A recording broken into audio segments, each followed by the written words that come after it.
নিৰ্বাচনী প্ৰচাৰৰ বাবে প্ৰত্যেকটো বুথ চেণ্টাৰ আজি পলাশগুৰি BCDC আৰু টিপকাই BCDC আমাৰ যেকেইটা বুথ চেণ্টাৰ আছে সেই বুথ চেণ্টাৰত আমি কেম্পিংটো আৰম্ভ কৰিছোঁ আৰু ৰাইজৰ যথেষ্ট সঁহাৰি পাইছোঁ আৰু এইবাৰ আমি সব বড়ো এলেকা আমাৰ বড়ো জনগোষ্ঠী প্ৰধান আপোনালোকে দেখিছে কিমান হাজাৰ হাজাৰ বড়ো মানুহ দলে দলে এতিয়া আহিছে প্ৰথমতে মানুহে কৈছিল যে বড়ো মানুহ বোলে বিজেপি নকৰে আজি আপোনালোকে চাওক ইয়াত যিমান আছে সব বড়ো মানুহ আজি বড়ো মানুহ ওলাই আহিছে বিজেপি ভোট দিয়াৰ কাৰণে আজি আমি বিষ্টিমপুৰত কৰিলোঁ দুলিগাঁৱত কৰিলোঁ তাৰপিছত পলাশগুৰিত কৰিলোঁ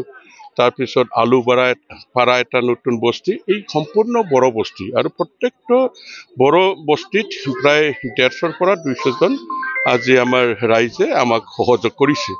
গতিকে মই আজিৰ দিনটোত নিশ্চিন্ত হ'ব পাৰিছোঁ যে আমাৰ ভাৰতীয় জনতা পাৰ্টি 1 নং পৰ্বতত এইবাৰ জিকাটো আমাৰ 100% নিশ্চিত চাওক এতিয়া এই মুহূৰ্তত এইটো সঠিকভাৱে আমি ক'ব পৰা নাই কিন্তু আমি যিখিনি দেখিছোঁ আমাৰ প্ৰতিদিনে আমাৰ সমৰ্থকৰ সংখ্যা বাঢ়িছে আৰু স্বতঃস্ফূৰ্তভাৱে ৰাইজে ওলাই আহিছে আৰু নিজে নিজে যোগদান কৰিছে আজিও ইয়াত 30 জন নতুনকৈ সদস্য আমাৰ লগত যোগদান কৰিছে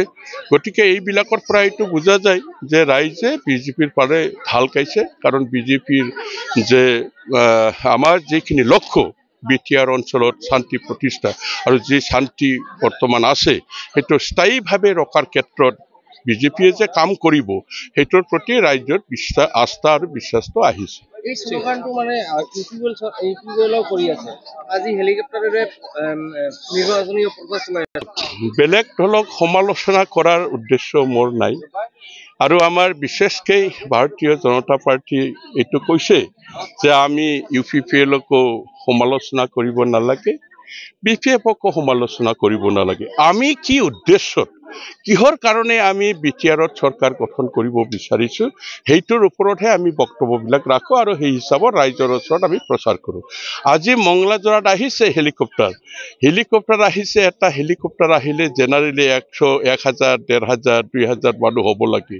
যিমানখিনি ৰাইজে মোক কৰিছে মোৰতো তাত ৱাৰ্কাৰ আছে নহয় আমাৰ ৱাৰ্কাৰবিলাক খুব চিনচিয়াৰ কৈছে কিমান মানুহ হয় এইটো চাই পেলাই মোক ৰিপৰ্ট দিছে যে 1000ৰ বহুত তলত 1000ৰ ওপৰত যাব পৰা নাই আপোনালোকে নিজেই প্ৰেজেণ্ট আছিল গতিকে হেলিকপ্টাৰ আহি দি